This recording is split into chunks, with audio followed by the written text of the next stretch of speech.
I hope the players are not listening to his pre- and post-match press conferences, because they'll be having a giggle in the dressing room, as you do if your manager comes out and he's talking nonsense. The players talk. Yeah. And he has been. I mean, he's been... Yeah, the Ajax statement was strange, wasn't it? That you couldn't have... His Manchester United team couldn't play like Ajax because he didn't have the players to play that sort of style. Yeah, I think the quotes have been multiple, but certainly from the weekend when he talked about going toe-to-toe in the first half, and the list was sort of endless. And look, I don't know what the situation is with the players listening to him and not behind the scenes.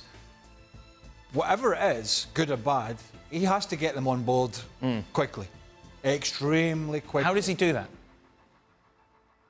Well, I think he has to just wean out the ones that are passengers on and off the field. I think you have, and it's been well documented. You know, the captaincy of Bruno Fernandes.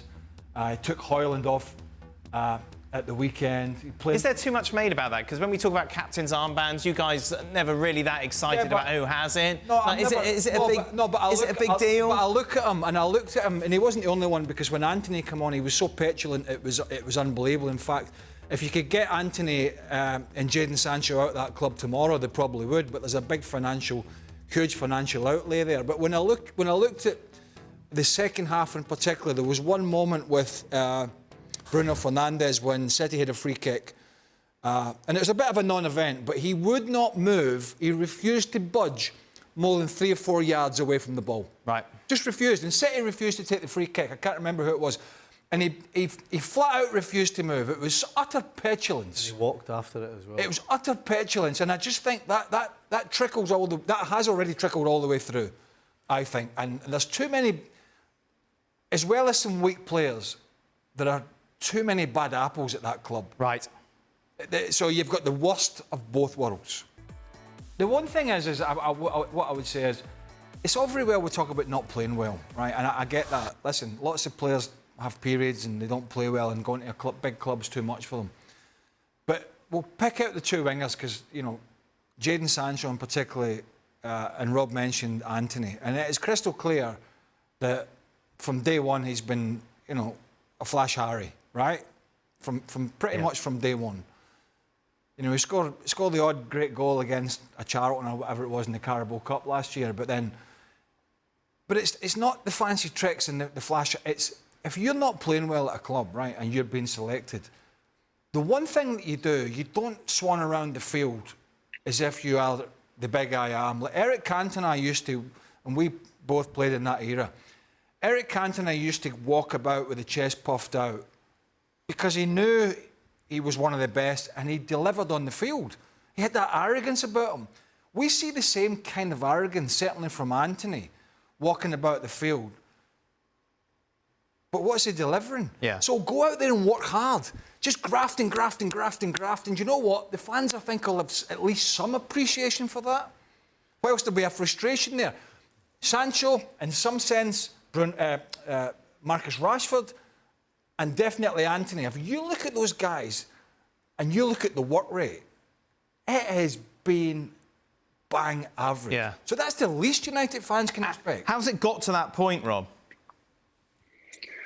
I mean, the fact that we're talking about this now, this early in the season, is a surprise, I think, because they did make a step forward last season under Ten Hag. Yeah. It did look like it was starting to get better. I think the expectation was that he would get more of his own players in again over the summer, and they would again take another step forward. They perhaps weren't ready to challenge for the title, but they would get closer to City and to Arsenal and look like, you know, maybe in a year's time that they would get close to challenging for the title.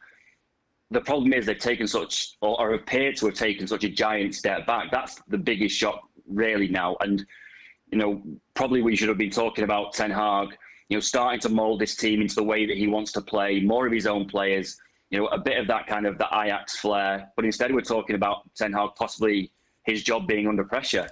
And that's where we are, because in the past United have got to this position and not performed well at the start of seasons, and Jose Mourinho has been sacked mid-season, Ole Gunnar Solskjaer has been sacked mid-season. And at Man United, you tend to find that things unravel very, very quickly, that once things start to go bad, they get worse and worse and worse, to the point where the only change that the club can make is to sack the manager. And I'm not suggesting that's where we are now with Ten Hag, because United are desperate for it to work under Ten Hag, absolutely desperate. But ultimately, results will reveal everything. And if results don't get better very, very quickly, then he's going to become more and more under pressure. The fans are starting to lose faith. There's already, fans inside the stadium. We heard them boo the substitution of Højlund at the weekend. Fans are starting to question an awful lot about his recruitment decisions, about his in-game management. And when you get to that point, it's very, very hard to turn it around. And I would be worried for Ten Hag at the moment. If things don't improve drastically, very, very quickly in terms of performances and results, he's going to be under an awful lot of pressure. And the only change when you reach that point that a club can make is to sack the manager, rightly or wrongly, because you can't sack the entire squad. It's just impossible. The only change you can make is to sack the manager. And Ten Hag, possibly in a month or two, could look very, very vulnerable.